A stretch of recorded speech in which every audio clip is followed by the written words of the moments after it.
Hi friends, welcome back to my channel Steena. और आज की जो वीडियो है उसका टॉपिक है कि आपकी शादी कब होगी और शादी से जुड़ी डिटेल्स के बारे में भी बात करेंगे कि कैसे पार्टनर हो सकते हैं आपके और कैसा कैसा होगा सब कुछ शादी के बाद और किस तरह से होगी आपकी शादी। ये सारी डिटेल्स होंगी आज की इस वीडियो में। यहाँ पर 3 पाइल्स हैं। ये है pile number 1 night of wands, ये है पाइल नंबर 2 9 ऑफ स्वॉर्ड्स और ये है पाइल नंबर 3 द स्टार। तीनों में से जो भी पाइल आपको चूज़ करनी है आप उसे चूज़ कर सकते हैं। ये सिर्फ आपको दिल से चूज़ करना है, आप अपने मन से चूज़ करिए आपको जो सी भी पाइल अच्छी लग रही है। और फिर उसके बाद अगर आपकी रीडिंग मैच करती है तो ये वीडियो आपके लिए है। और अगर आपकी रीडिंग अगर नहीं मैच करती है, क्योंकि जर्नल रीडिंग है, तो आप कोई दूसरी वीडियो भी देख सकते हैं। चैनल पर बहुत सारी वीडियोज़ हैं। और मैं एक और बात कहना चाहूँगी कि कमेंट सेक्शन में God bless you, have a nice day ज़रूर लिखना, क्योंकि ऐसा टाइम चल रहा है। आई थिंक हम सबको एक दूसरे को पॉजिटिव वाइब सेंड करनी चाहिए। तो आप सब एक दूसरे को पॉजिटिव वाइब सेंड करो, मुझे भी सेंड करो। और चैनल पे गिव अवे चल रहा है, तो जैसे ही 11,000 सब्सक्राइबर होते हैं तो हम गिव अवे करेंगे। 3 लोगों को फ्री रीडिंग मिलेगी। उसके लिए आपको यही करना है, लाइक शेयर सब्सक्राइब करना है और इंस्टाग्राम पे मुझे फॉलो करना है। और उसके बाद कमेंट सेक्शन में लिखना है कि आपको फ्री रीडिंग क्यों चाहिए। और दैट्स इट, बस इतना ही करना है। अगर आपने अगर आपने पाइल को चूज़ कर लिया तो हम स्टार्ट करते हैं पाइल नंबर 1 के साथ। और अगर अभी आपने नहीं चूज़ किया है तो आप वीडियो को पॉज कर सकते हैं and then continue. So hello, pile number 1, इन्होंने नाइट ऑफ वॉन्ड्स का कार्ड चूज़ किया था। आपकी शादी कब होगी, कैसी रहेगी, उसके बारे में बात करते हैं। ओके तो मुझे ऐसा लग रहा है कि कुछ लोगों के लिए ना शायद देवर इन अ रिलेशनशिप, और बहुत ही ब्यूटीफुल रिलेशनशिप था। जब स्टार्ट हुआ तो बहुत अच्छा था। मे बी जो आपके पार्टनर थे वो आपसे यंग हो सकते हैं एज में, या फिर आप लोग यंग टाइम पे मिले होंगे, मे बी स्कूल या कॉलेज में एक दूसरे को बहुत टाइम से जानते हैं, शायद बचपन से भी जानते हों। और आपकी लव स्टोरी मतलब बहुत अच्छी चल रही थी। वो आपको बहुत ज़्यादा एडमायर करते थे, बहुत ज़्यादा एकदम क्वीन के जैसे ट्रीट करते थे, प्रिंसेस के जैसे रखते थे आपको। लेकिन उसके बाद आपके बीच में बहुत ज़्यादा प्रॉब्लम्स होने लग गई और आपको लगता था कि जैसे ये पर्सन आपके लिए सही नहीं है। एक तरफ तो वो इतना प्यार दिखा रहे हैं और दूसरी तरफ वो आपको बहुत ज़्यादा हर्ट कर रहे थे, आपको स्टॉक कर रहे थे, आपको चिल्ला रहे थे, परेशान कर रहे थे, अब्यूजिव हो रहे थे। और मेरे ख्याल से आप लोगों का ब्रेकअप हो गया, हार्ट ब्रेक हो गया। और आपको इस चीज़ का दुख तो बहुत ज़्यादा है, लेकिन आपको पता है कि आपके लिए क्या सही है। You still miss that person, but आपको पता है कि आपके लिए क्या सही है। आई गेस आप मूव ऑन करना चाहते हो। ये एनर्जी मुझे काफ़ी ज़्यादा स्ट्रांगली यहाँ पे दिखाई दे रही है, तो इसलिए मैंने बता दिया। अब बात करते हैं कि आपकी शादी कब होगी। तो उसके लिए डेफिनेटली आप अपनी शादी को एंजॉय कर सको, इसके लिए आपको इस एनर्जी से, नेगेटिव एनर्जी से निकलने की बहुत ज़रूरत है। और अगर मैं बात करूँ कि आप इस नेगेटिव एनर्जी से कब निकलेंगे, तो टू बी ऑनेस्ट, आप जिस टाइम सोच लें कि मुझे इस नेगेटिव एनर्जी से निकलना है, आप उसी टाइम इस एनर्जी को लेट गो कर दोगे और उससे फ्री हो जाओगे बिल्कुल। लेकिन आई गेस आपके लिए थोड़ा मुश्किल हो रहा है। लेकिन अगर आप इसी तरह से कंटिन्यू करोगे ना तो आपको 4-5 महीने और लग जाएंगे इसी फेज में, which is not good for your mental health और फिजिकल हेल्थ। इवन आपकी फैमिली को भी बहुत प्रॉब्लम होगी इस चीज़ से। तो बेटर यही है कि आप ऐसे सोच लो स्ट्रांगली कि आपको इस एनर्जी में रहना ही नहीं है, and just let go of that. तो मैं तो आपको यही सलाह दूंगी कि आपको इस एनर्जी से बाहर आ जाना चाहिए पूरी तरीके से। और फिर बहुत ही जल्दी आपको ऐसा ट्रांजिशन महसूस होगा कि आपकी लाइफ में someone is coming that is really special for you. अगर बात करें शादी की तो मुझे लगता है काफ़ी हद तक अगर आपके अरेंज मैरिज के चांसेस मुझे ज़्यादा लगते हैं। एक्चुअली जो आपकी एनर्जी है ना, दिस सैडनेस और दैट हार्ट ब्रेक वाली एनर्जी, वो इतनी ज़्यादा ओवर पावरिंग है इस वाली रीडिंग में कि बाकी चीज़ों को देख पाना इतना क्लियरली बहुत मुश्किल हो रहा है। आप इसी एनर्जी में बहुत ज़्यादा रह रहे हो। आपको लगता था कि वो पर्सन ही आपके लिए सब कुछ है। कभी कभी आप ऐसे विश भी करते हो कि मिराकुलसली सब कुछ इतना ठीक हो जाए, उस पर्सन को अपनी गलती का एहसास हो जाए और वो वापस आ जाए, और काश ऐसा हुआ ही ना होता कुछ भी गड़बड़, क्योंकि वो टाइम बहुत अच्छा था जब आप उनके साथ थे। तो ट्रस्ट मी, हर एक को, सबको रिलेशनशिप में ऐसा ही लगता है। शुरुआत में सब कुछ अच्छा ही होता है, सबको यही लगता है कि मेरे वाला अलग है, मेरे वाली अलग है, और फिर धीरे धीरे सबके लाइफ में वही प्रॉब्लम्स होती हैं, वही चीज़ें होती हैं। कुछ लोग इतनी मोटी चमड़ी के होते हैं दोनों के उन प्रॉब्लम्स को टॉलरेट करके शादी कर लेते हैं, और कुछ लोग नहीं होते हैं और वो समझदार होते हैं और ब्रेकअप कर लेते हैं। तो मोस्टली 2 केसेस यही होते हैं। वो तीसरा केस तो किसी किसी के साथ होता है कि दोनों एक दूसरे के साथ लॉयल रहते हैं, ऑनेस्ट रहते हैं, प्यार करते हैं, रिस्पेक्ट से रहते हैं और शादी हो जाती है और उसके बाद भी खुश रहते हैं। वो केस तो लाखों में से किसी एक के साथ ही होता है। So don't even think about that, okay. ज़रूरी नहीं है वो आपके साथ होगा, क्योंकि उसके लिए it takes to person to be loyal at the same time, honest at the same time and respective at the same time ना। तो अगर एक भी गलती कर रहा है तो दोनों को ही भुगतना पड़ता है, उस रिलेशनशिप में सफ़र करना पड़ता है। So it's not your mistake entirely, और ये आपको पता भी है, बस आपको थोड़ा समझने की ज़रूरत है एंड मूव ऑन होने की ज़रूरत है इस एनर्जी से। बात करें कि शादी कब होगी, तो मुझे ऐसा लगता है 1 साल 2 साल लगेंगे आपको शादी करने में। आप इतनी जल्दी रेडी नहीं हो रहे, मे भी 3 साल भी लग सकते हैं।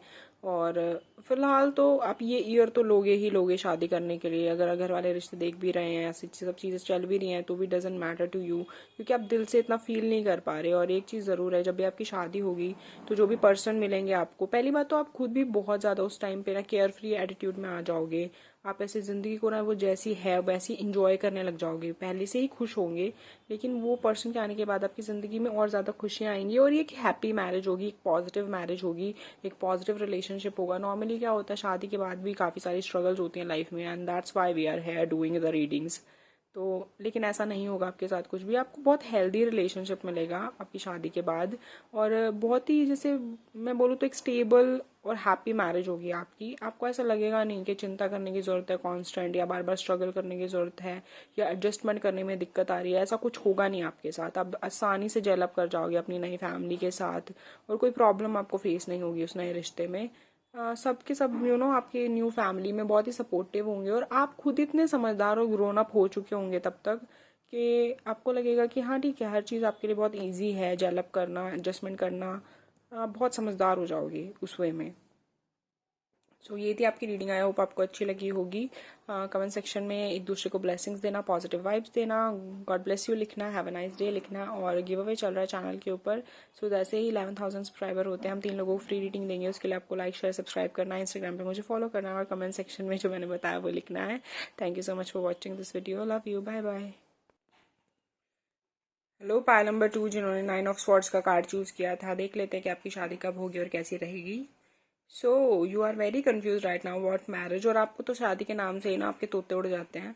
आपको इतनी टेंशन हो जाती है कि और माय गॉड मेरे को शादी नहीं करनी, मुझे कैसे करनी है, मैं कैसे चलेगा ये वो, जैसे थॉट्स आते हैं एक पर्सन के दिमाग में शादी से पहले, ऐसे ऐसा लगता तो है यार, ये तो लगता तो है। और खास करके अगर आप पर्सन को जानते हो तब भी आपको बहुत चिंता हो रही होती है, बिकॉज पहले जब आप जानते थे पर्सन को तो आप सिर्फ उस पर्सन को ही जानते थे ना। फैमिली को चाहे कितना भी जानते हो, आप उनके साथ रहे नहीं हो, रहना अलग होता है। किसी पर्सन को दूर से जानना अलग होता है। वैसे आप प्लान बना रहे हो मिलने का, घूमने का, फिरने का, आप घूमे फिरे, इंजॉय किया, और उसके बाद अपने अपने घर आ गए, तो बेसिकली उस टाइम पे इतनी जिम्मेदारियां नहीं होती है। लेकिन जब शादी होती है तो यू नो दैट के यार अब एक दूसरे के साथ 24 घंटे रहना है, सारी जिम्मेदारियां पूरी करनी है। इट्स नॉट एवरीथिंग रोमांटिक, ठीक है, हर कुछ रोमांटिक नहीं होता, उसमें बहुत सारी रिस्पॉन्सिबिलिटीज हो जाती हैं, बहुत सारी चीज़ें हो जाती हैं, बहुत सारे लोग हो जाते हैं। और एक होता है सिर्फ 2 बंदों को जेलअप करना, एक होता है पूरी फैमिली के साथ जेलअप करना। So it's a bit difficult thing, और आपके दिमाग में ये सारी चीज़ें बहुत ज़्यादा घूम रही है शादी को लेकर, और आपको इसलिए लगता है कि आपको इतनी जल्दी आप तैयार नहीं हो शादी के लिए। हालांकि आप शादी करना चाहते हो, बिकॉज आपको लगता है सही एज आ चुकी है according to society, according to your family. लेकिन कहीं ना कहीं आपको अंदर से एंजाइटी है। बाहर से आप बहुत पेशेंस रखे हुए हो, शायद आप इतना दिखाते नहीं हो किसी को, लेकिन अंदर से बहुत एंजाइटी फील करते हो। एक चीज़ मैं आपको ये बोलूँगी कि आप रखो, पेशेंस ही रखो, वही सोल्यूशन है इस चीज़ का। एंजाइटी दिखाने की कोई ज़रूरत नहीं है। एक चीज़ मुझे लगता है आपने बहुत मेहनत करी है चीज़ों के ऊपर, बहुत ज़्यादा अपने ऊपर काम किया है, मेडिटेट करते हो, बहुत अच्छे से ध्यान रख रहे हो अपना, विच इज़ गुड। एक चीज़ मैं आपको ज़रूर बोलूँगी कि आप अब शादी के लिए जैसे रेडी हो रहे हो ना, try to work on your self.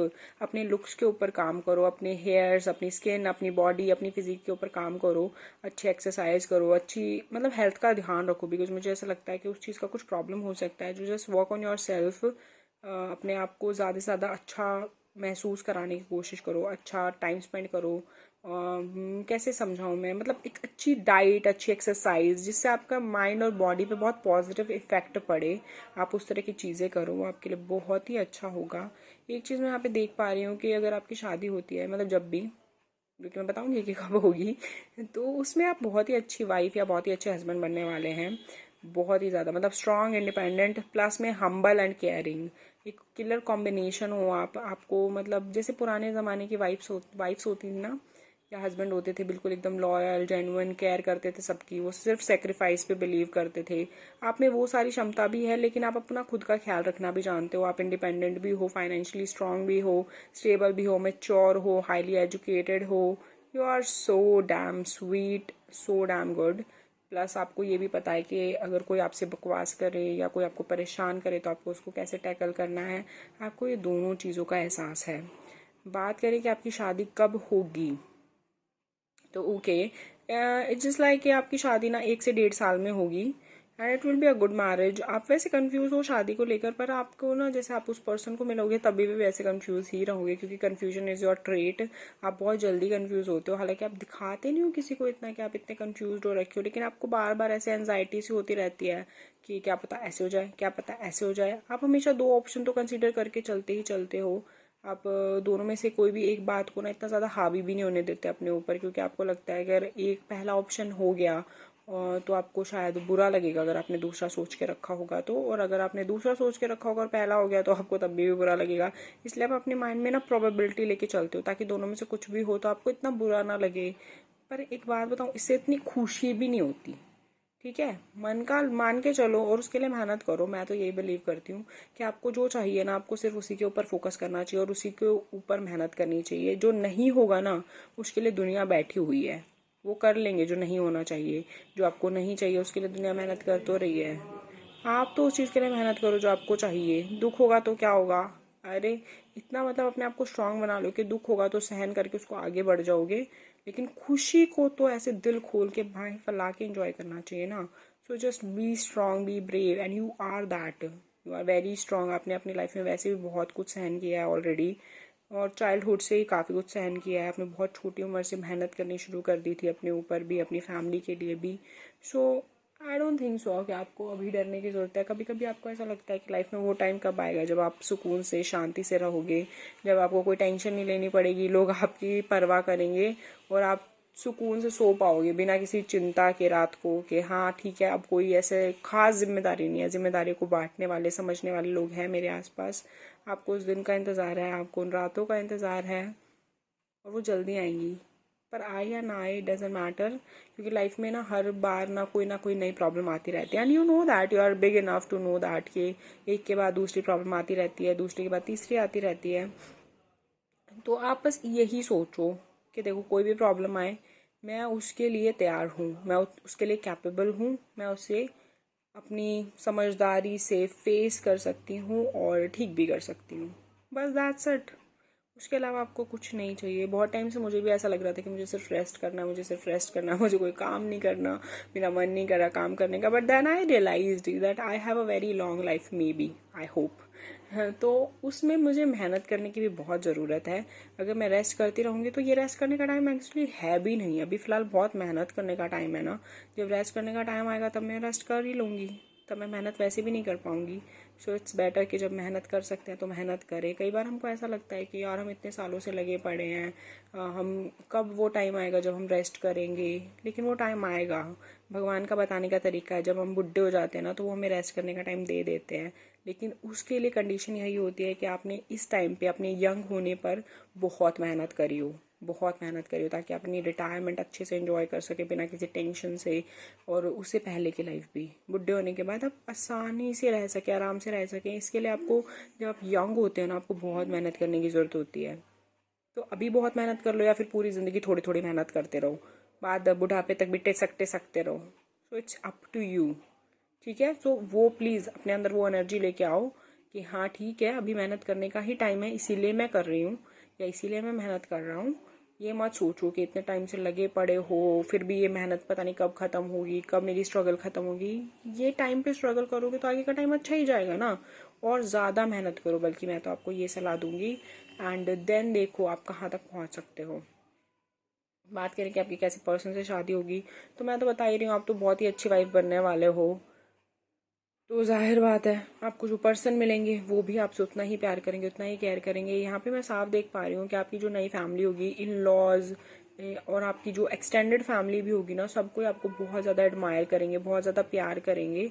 मतलब आप इंस्टेंट फेवरेट बन जाओगे सबकी। सब ऐसे एग्जाम्पल देंगे, जैसे मुझे ना वो सीरियल में अक्षरा आती है ना, शरारती थी एक्चुअली, अभी तो आती भी नहीं है। वो वाली आपकी छवि मेरे को दिखाई दे रही है कि सब लोग आपको उस तरीके से पसंद करेंगे जैसे उसको पसंद करते थे, कि मतलब वो सबकी फेवरेट है, बेटी हो चाहे बहू हो चाहे भाभी हो चाहे दीदी हो चाहे कुछ भी हो, वो सबकी फेवरेट थी। वैसे आप बन जाओगे सबकी फेवरेट और सबको लगेगा कि you are a complete perfect women, you are wonderful, which is amazing. So इतनी चिंता करने की बात नहीं है। आप बहुत ज़्यादा जिम्मेदारी अपने ऊपर ले लेते हो। कभी कभी रिलैक्स किया करो, एंजॉय करा करो। शाम के टाइम या छत पे जाके अपने लिए अच्छी सी कॉफ़ी बना के ऐसे सिप सिप करके आसमान की तरफ देखते हुए रिलैक्स करो, बहुत अच्छा लगेगा, बहुत मज़ा आएगा। मतलब मेरे को तो ये चीज़ बहुत अच्छी लग रही है सोच के। आपको अच्छी लगती है तो आप ये कर सकते हो, नहीं तो कोई और कर सकते हो, जो भी चीज़ आपको अच्छी लगती हो।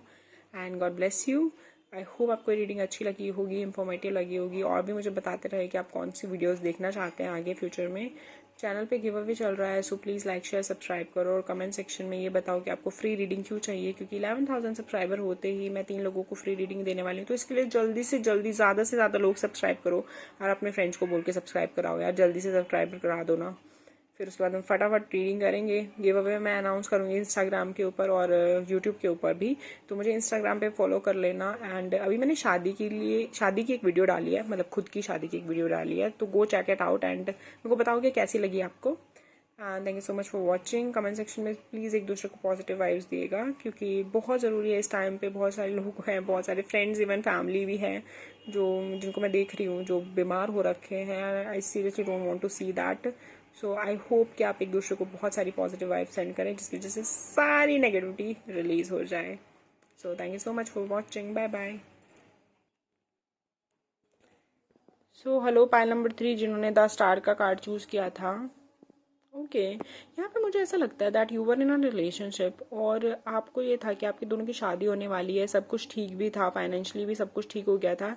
एंड देन अचानक से मुझे लगता है कि आपकी लाइफ बहुत चेंज हो गई। हो सकता है कि आपका ब्रेकअप हो गया हो किसी वजह से, जो कि वजह भी मतलब इतनी ज़्यादा स्ट्रांग भी नहीं थी। मिसअंडरस्टैंडिंग हुई, कुछ प्रॉब्लम्स हुई एंड देन जस्ट जो पुराने इश्यूज होते हैं ना वो इतने उभर के आए आपकी आंखों के सामने कि आपने फैसला कर लिया दैट आपको मूव ऑन होना है, या पता नहीं उन्होंने फैसला कर लिया। एंड देन यू रियलाइज कि जब वो आपके बिना रह सकते तो आप क्यों नहीं उनके पास बिना रह सकते हो। मतलब सिचुएशन कुछ इस तरीके की थी, जब वो आपको पाना चाहते थे तो आप दूर भाग रहे थे, जब वो आपके पीछे पीछे भागते हुए आए तो आपने उनको बोल दिया कि नहीं अब ये नहीं हो सकता। जब आप उनके पीछे भाग रहे थे तो उन्होंने आपको इम्पोर्टेंस नहीं दी। And somewhere you both realised कि ठीक है आप दोनों शायद एक दूसरे के लिए बने नहीं हो, फिर कभी और किसी जन्म में शायद मिलो, लेकिन इस जन्म में तो सब कुछ हो नहीं सकता। और वो रिलेशनशिप काफ़ी हद तक अब्यूजिव भी हो गया था, मुझे ऐसा लगता है, आपकी तरफ से हो या उनकी तरफ से, दोनों की तरफ से। गुस्सा लड़ाई झगड़े बहुत ज़्यादा हो गए थे। आपको लग रहा था कि ये ख़त्म होगा तो ही शायद आपको शांति मिलेगी, otherwise it's not worth it like that. ठीक है, इस तरह से तो आपको अपनी ज़िंदगी नहीं जीनी है। And now you are waiting for a new beginning and आपको लगता है कि ये न्यू बिगनिंग आपके लिए, ये फ्रेश स्टार्ट आपके लिए बहुत ही ज़्यादा लाइफ में अच्छी चीज़ें लेके आने वाली है, गुड न्यूज़ लेके आने वाली है। मुझे ये लगता है कि आप शादी करने के लिए वेट कर रहे हो और आप चाह भी रहे हो। कहीं कहीं मुझे ऐसा लगता है कि अगर आपकी जो प्रॉब्लम्स हैं, जो भी आपके रिलेशनशिप में प्रॉब्लम है, अगर वो आपकी फैमिलीज़ की वजह से हुई हैं तो यार वेटिंग के फैमिलीज़ में सब कुछ ठीक हो जाए और आप दोनों शादी कर ले एक दूसरे से। और आपके पार्टनर और आप मतलब थोड़े गुस्से वाले हैं, आप चीज़ें इतना सहन करते भी हैं, लेकिन जब आपको पारा ही होता है ना तो आप बस वॉल्केनो की तरह फट पड़ते हैं। तो वो चीज़ की वजह से बड़ा मैसी हो जाता है। तो यार वेटिंग के हो जाए चीज़ें ठीक, 2 साल से तो बहुत ज़्यादा वेट कर रहे हो, यू आर ईगरली वेटिंग कि आपकी शादी हो जाए। और जो लोग बिल्कुल मूव ऑन कर चुके हैं पूरी तरीके से, तो definitely you are also waiting and next 2 years तक आपकी शादी हो जाएगी। इवन कुछ लोगों के लिए मुझे लगता है कि नेक्स्ट 4 to 10 मंथ्स में भी आपको कोई एक अच्छा रिश्ता मिल जाएगा और आपकी शादी पक्की हो जाएगी। And it will be amazing for you, wonderful for you, और बहुत ही खूबसूरत शादी होने वाली है। एक तो चीज़ जैसे यहाँ पर 10 ऑफ कप्स ही आ गया। 10 ऑफ कप्स एक कंप्लीट फैमिली कार्ड लगता है मुझे, जिसमें प्यार है, खुशियाँ हैं, फैमिली है, पॉजिटिव वाइब्स है, एवरीथिंग है। जैसे लव, सपोर्ट, मनी, हमको सब कुछ चाहिए होता है एक घर बनाने के लिए ना। एक प्यारा सा घर है और एक प्यारी सी फैमिली। ये कार्ड मुझे इतना खूबसूरत लगता है। एक्चुअली 10 ऑफ कप्स रिप्रेजेंट भी यही करता है कि every cup you have in your life, that means कि लाइफ में कोई भी ऐसी चीज़ नहीं है, कोई भी ऐसी फीलिंग नहीं है पॉजिटिव, कोई भी ऐसा प्यारी सी चीज़ नहीं है जो आपकी लाइफ में आपसे रह गई हो। कई बार क्या होता है, हम बहुत कोशिश करते हैं ना तो भी आपको लगता है कि आपको ये चीज़ तो मिल गई लेकिन ये रह गई, ये चीज़ तो मिल गई ये रह गई, सब कुछ मिल गया पर वो तो रह गया। लेकिन 10 ऑफ कप्स मुझे ऐसा रिप्रेजेंट करता है कि ऐसा कुछ भी नहीं है जो आपकी लाइफ में आपको कमी लगती है। मतलब आप सपोज करो, आप ऐसे एक दिन अपने घर की बालकनी में बैठे हुए हो, अपनी चेयर के ऊपर, सामने टेबल है, उसके ऊपर आपने पैर फैलाया, हाथ में लिए अपनी फेवरेट कॉफ़ी या चाय, और उसके बाद सामने देख रहे हो खुले आसमान पे बादल छाए हुए, ठंडी ठंडी हवा लग रही है, आपके बालों में ऐसे आपके बाल उड़ रहे हैं, और आप ऐसे सोच रहे हो, oh my God life is so beautiful, I have a complete family, मेरे प्यारे प्यारे बच्चे ऐसे खेल रहे हैं गार्डन में, और मेरे पति गए हों ऑफिस में, जब वो आ जाएंगे तो हम रोमांटिक डिनर करेंगे एक दूसरे के साथ, and life is so amazing man, मुझे जो कुछ चाहिए था वो सब कुछ मिल गया, and you are looking damn pretty while thinking that, okay, you are looking damn pretty in that dress और साड़ी। यार क्या बात है ना, यही मुझको चाहिए मुझे तो यही चाहिए, सेम टू सेम। मतलब मैंने ऐसे इमेजिन किया ना, just a whole picture in my mind, और मेरे को तो ऐसा लग रहा था मेरे बाल भी उड़ रहे हैं। वाओ, सो बिल्कुल वही पिक्चर मुझे दिखती है आपके लिए कि आपकी लाइफ में जब मैरिज होगी, आपकी शादी होगी, और जब आप एक दिन ऐसे बैठे होंगे ना, तो बिल्कुल आपको यही लगेगा कि आपको यही चाहिए था और आपको ये सारा कुछ मिल गया। एक भी ऐसी चीज़ आप नहीं खोज पाओगे उस टाइम पे कि ये चीज़ की कमी है मेरे लाइफ में। You have a supporting husband, loving husband, caring husband, handsome husband, sexy husband, और प्यारे प्यारे बच्चे जो आपकी बात मानते हैं, जो आपको इतनी रिस्पेक्ट देते हैं, आपकी फैमिली आपसे खुश है, आप उनसे खुश हो, इतना ज़्यादा प्यार है, आप इसे संभाल नहीं पा रहे, और मज़ा ही आ रहा है यार सोच के, बहुत ज़्यादा वो सिचुएशन में आप जाने वाले हो, एंड इट्स डेस्टाइन्ड, बिकॉज आपने बहुत मेहनत करी है। ये बिल्कुल शो करता है कि आप जिससे भी मिलोगे ना, जिससे भी आपकी शादी होगी, आपका उनका पहले से कनेक्शन है, पास्ट लाइफ से कनेक्शन है, आपको इसी पर्सन से मिलना था। आप चाहे कितने भी पर्सन से गो थ्रू हो, कितने भी सिचुएशन से गो थ्रू हो, चाहे आपकी लाइफ में कुछ भी बुरा हो, लेकिन आपकी शादी होगी तो इसी पर्सन से होगी। वो पर्सन कोई भी हो सकता है, नए पर्सन हो सकते हैं, पुराने पर्सन हो सकते हैं, लेकिन आपकी जिससे भी शादी होगी वो आपकी ट्रू सोलमेट है, वो आपको पास्ट लाइफ से जानते हैं, पास्ट लाइफ के कनेक्शन है, and it's destined pretty much कि आप चाहे कैसे भी उनसे मिलो, लेकिन आप उन्हीं से मिलोगे, आप उन्हीं के लिए बने हो, वो आपके लिए बने हैं। एंड जैसे ही आप उनसे मिल जाओगे, आपका रिलेशनशिप शुरू हो जाएगा। देन यू रियलाइज्ड कि खूबसूरत रिलेशनशिप कैसा होता है, जब सब कुछ मतलब इतनी आसानी से हो जाता है ना कि आपको ऐसे मेहनत करने की जरूरत नहीं पड़ती। हर दिन एक स्ट्रगल के जैसा नहीं लगता। जब सुबह उठो ना तो ऐसे लगता है कि ओके, ये पर्सन को मैं देखूंगी सुबह सुबह, ओ माय गॉड, वो फीलिंग होती है। You are looking forward to next day, कि नया दिन आएगा तो क्या एक्साइटमेंट होगी, क्या चीज़ें नई होंगी लाइफ में, वो चीज़ आपकी लाइफ में रहने वाली है शादी के बाद। It will be so positive and dam dam cute. I hope कि किसी की नज़र ना लगे। It is so beautiful. And एक चीज़ मैं बोलूँगी, अपने गुस्से पे थोड़ा कंट्रोल रखना, अपनी ज़बान पे थोड़ा कंट्रोल रखना, वो बहुत ज़्यादा चलती है कैची की तरह। सॉरी, बट हाँ चलती है भाई, तो इसलिए बताना पड़ रहा है। तो हैव पेशेंस। और इसका मतलब ये नहीं है कि आप अपनी फीलिंग्स व्यक्त ना करो, इसका सिर्फ ये मतलब है कि अपनी फीलिंग्स को आप सही शब्दों में व्यक्त करो। ज़्यादा बोलने में और कम बोलने में ना कुछ कुछ इतना ज़्यादा अंतर नहीं होता। कम बोलो तो भी ठीक है, ज़्यादा बोलो तो भी ठीक है, पर शब्द सही होने चाहिए आप जब भी बोलो। वही चीज़ की मैं सलाह दूंगी आपको। बाकी सब कुछ बहुत अच्छा है। उसके अलावा मैं एक बात और बहुत ज़रूरी आपको कहना चाहूँगी कि लाइक शेयर सब्सक्राइब कर देना, कमेंट कर देना कि आपको रीडिंग्स अच्छी लग रही है या नहीं, और आप कौन सी रीडिंग देखना चाहते हो नेक्स्ट फ्यूचर में। एक दूसरे को सेंड करो positive vibes, God bless you लिखो, हैव अ नाइस डे लिखो, और बहुत सारी पॉजिटिव वाइब्स सेंड करो। मुझको भी सेंड करना और एक दूसरे को भी सेंड करना, और अपने फैमिली मेम्बर्स जो भी फ्रेंड्स वगैरह उनको सबको पॉजिटिव वाइब्स दो कि वो जल्दी से ठीक हो जाएं इस टाइम पे, अगर कोई भी किसी को भी कैसी भी प्रॉब्लम है तो। और गिव अवे चल रहा है चैनल के ऊपर, तो 11,000 सब्सक्राइबर होते हैं, हम 3 लोगों को फ्री रीडिंग देंगे, तो इसके लिए मुझे इंस्टाग्राम पे भी फॉलो कर लेना। और thank you so much for watching this video. Bye bye.